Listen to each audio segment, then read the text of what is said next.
Hi friends, welcome to குறிஞ்சி.com. இந்த சித்திரை வருடப்பிறப்புக்கு குழந்தைங்கள்லேருந்து பெரியவங்க வரைக்கும் எல்லாருமே விரும்பி சாப்பிட்ற மாதிரி நம்ம வீட்டில் இருக்கக்கூடிய பொருட்களை மட்டுமே வச்சு நல்லா டேஸ்டியான ஒரு ஸ்வீட் ரெசிபி தாங்க இன்றைக்கி நம்ம பார்க்க போகிறோம். இது ஒன்று இருந்தால் போதும், அவ்வளோ சூப்பராக இருக்கும். குழந்தைங்க விரும்பி சாப்பிடுவாங்க. கண்டிப்பாக அந்த ரெசிபியை ட்ரை பண்ணி பாருங்கள். இதுக்கு நம்ம வீட்டில் இருக்கக்கூடிய பச்சரிசி போதுங்க. ஒரு அரை கப் அளவுக்கு பச்சரிசி எடுத்து நல்லா 2-3 தடவை தண்ணி விட்டு அலசிட்டு தண்ணி விட்டு ஒரு 1.5 மணி நேரம் ஊற வச்சு எடுத்துருந்தேன். இப்போ ஊறி இருக்க அரிசி தண்ணியை வடிச்சிட்டு மிக்சி ஜாருக்கு மாற்றிக்கலாம்.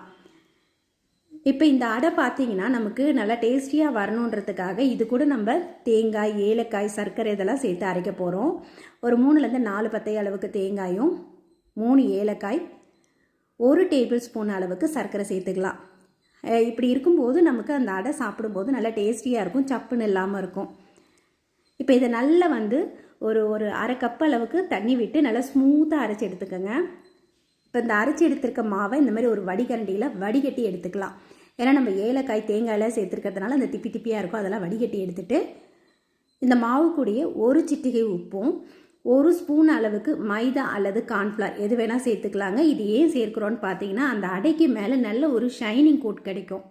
இல்லைன்னா நம்ம வெறும் அரிசி மாவு மட்டும் ஊற்றி வேக வச்சோம்னா அடை அந்த கிராக்காக வரும். இந்த மாதிரி கொஞ்சமாக கார்ன்ஃப்ளவர் அல்லது மைதா சேர்க்கும்போது நல்ல ஷைனிங் கோட் வரும். இப்போ இதை வேக வச்சு எடுக்கிறதுக்கு இட்லி பாத்திரமோ அல்லது இந்த மாதிரி கடாயில் தண்ணி வச்சு ஒரு ஸ்டாண்டு போட்டுட்டு எந்த பிளேட்டில் வேக வைக்க போகிறோமோ அந்த பிளேட்டை நல்லா தண்ணியில் ஒரு வாட்டி அலசிட்டு அதுக்கப்புறமா அந்த பிளேட் ஃபுல்லாக மூடுற அளவுக்கு நான் ஒரு 3 கரண்டி அளவுக்கு மாவிட்டு நல்ல ஒரு 5 நிமிஷம் மூடி போட்டு வேக வச்சு எடுத்துருந்தேன். இப்போ பாருங்கள், நமக்கு அடை மேலே நல்ல ஒரு ஷைனிங் கோட் கிடைச்சிருக்கு பாருங்கள். நம்ம வெறும் அரிசி மாவு மட்டும் சேர்த்தோம்னா இந்த ஷைனிங் வராது, கொஞ்சம் வெடிப்பெடிப்பாக இருக்கிற மாதிரி இருக்கும். அதுக்காக தான் அந்த மைதா அல்லது கார்ன்ஃப்ளவர் சேர்த்தது. இப்போ இது நல்ல ஒரு 5-8 நிமிஷம் வேக வச்சு எடுத்துக்கோங்க. நீங்கள் எந்த பிளேட்டில் வேக வைக்கிறீங்களோ அதுக்கேற்ற மாதிரி டைம் கொஞ்சம் கூட குறைச்சி எடுக்கும்.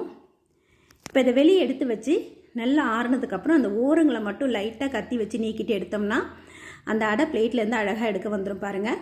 அதே மாதிரி அடை ரொம்ப மொத்தமாக இல்லாமல் இந்த அளவுக்கு நல்லா கொஞ்சம் மெலிசாக இருக்கிற மாதிரி ஊற்றிக்கோங்க. அப்போ தான் சாப்பிட்றதுக்கு ரொம்ப நல்லாயிருக்கும். இப்போ நம்ம சேர்த்த அரை கப்பில் பார்த்தீங்கன்னா இந்த மாதிரி 2 அடை வருங்க.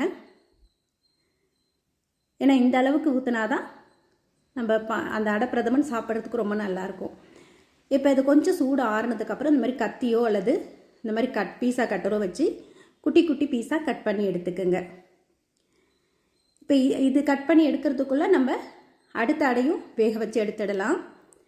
இப்போ இதையும் நம்ம கட் பண்ணி எடுத்துக்கலாம். இப்போ இந்த இது பார்த்திங்கன்னா நம்ம ஒரு 3-4 பேருக்கு சர்வ் பண்ணுற அளவுக்கு வருங்க.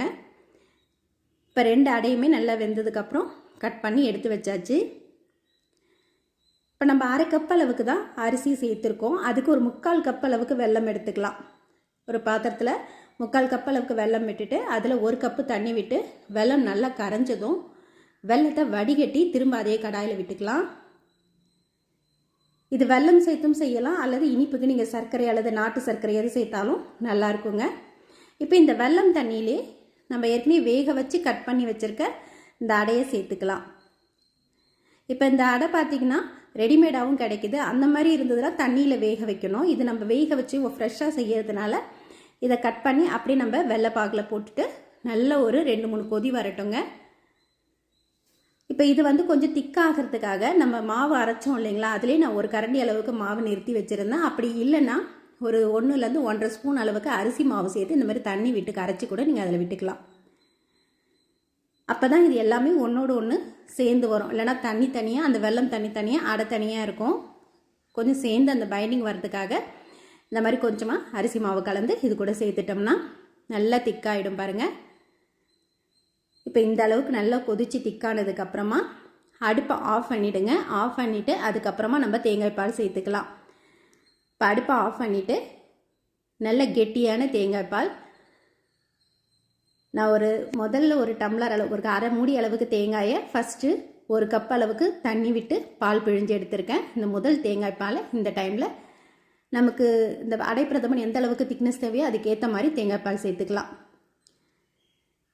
அவ்வளோ சூப்பராக இருக்குங்க. கிட்டத்தட்ட நம்ம ஊர் பால் கொழுக்கட்டை மாதிரி தான். ஆனால் இது சாப்பிட்றதுக்கு ரொம்ப டிஃப்ரெண்ட்டாக இருக்கும். நிறைய பேருக்கு பால் கொழுக்கட்டை செய்கிறதுக்கு அதுக்கு திரட்டணும். ஆனால் இது ரொம்ப ஈஸியான மெத்தட்ன்றதுனால கண்டிப்பாக நீங்கள் ட்ரை பண்ணி பாருங்கள். இப்போ இதுக்கு ஒரு தாளிப்பு ரெடி பண்ணுறதுக்காக கடாயில் 1 ஸ்பூன் அளவுக்கு தேங்காய் எண்ணெய் அல்லது நெய் சேர்த்துக்கலாம். எது வேணால் சேர்த்துட்டு கொஞ்சமாக தேங்காயை பொடி பொடியாக கட் பண்ணி சேர்த்துருக்கேன். நமக்கு தேவையான அளவுக்கு முந்திரியும் திராட்சையும் சேர்த்து இது நல்ல செவக்க வறுத்துட்டு இப்போ நம்ம ரெடி பண்ணி வச்சுருக்க இந்த பாயாசத்தில் சேர்த்துக்கலாம். நம்ம நார்மலாக எப்பயும் ஜவ்வரிசி சேமியா பாசிப்பருப்புன்னு பாயாசம் செய்வோம். ஒரு தடவை டிஃப்ரெண்ட்டான இந்த அடை பாயாசமும் செய்து பாருங்கள். அவ்வளோ சூப்பராக இருக்கும். நீங்கள் இந்த அடையை முத நாளே வேக வச்சு கட் பண்ணி ஃப்ரிட்ஜில் ஒரு பாக்ஸில் ஸ்டோர் பண்ணிவிட்டு கூட நீங்கள் மறுநாள் இந்த பாயாசம் பண்ணிக்கலாம். ரொம்ப நல்லா இருக்குங்க. சுட சுட நம்மளோட அடை பிரதமன் ரெடி. கண்டிப்பாக அந்த ரெசிபியை ட்ரை பண்ணி பாருங்கள்.